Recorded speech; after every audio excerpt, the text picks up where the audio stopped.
Hi అండి.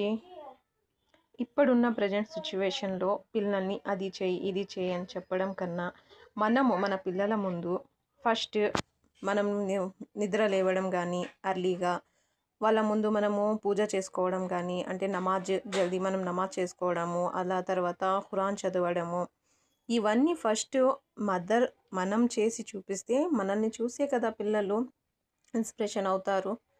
So నేను చెప్పేది ఏంటి అంటే వాళ్ళకు ప్రెజర్ ఇవ్వకుండా నిద్ర లేవడం ఎర్లీ మార్నింగ్ కానీ పిల్లలు కొంతమంది లేవరండి. ఎంత లేవమన్నా చెప్పినా లేవరండి.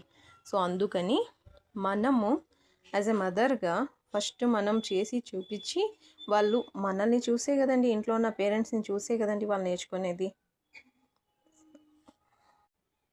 ఎప్పుడు చూసిన పిల్లలు ఈ మధ్యకాలంలో ఫోన్లు, టీవీ ఇవే ఉంటున్నాయండి. స్కూల్కి వెళ్ళడం, రావడం, తర్వాత ఫోన్ తీసుకోవడం, కూర్చోవడం.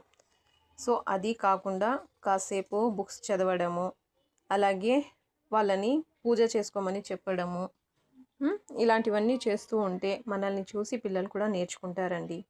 ఫస్ట్ మనం ఇంట్లో మనం నేర్పించాలి, అలాగే మనం చేసి చూపించాలి. అదే ఆడపిల్లలు అనుకోండి, మనం వంట చేస్తున్నప్పుడు కాస్త హెల్ప్ చేయరమ్మా అని చెప్పడము, స్కూల్కి వెళ్ళి వచ్చిన తర్వాత అలాగే కాసేపు మనతో టైం స్పెండ్ చేయడము, మొబైల్ ఇవ్వకుండా ఇలాంటివన్నీ పాటించాలండి. ఏమంటారు ఫ్రెండ్స్? నేను చెప్పింది కరెక్టేనా?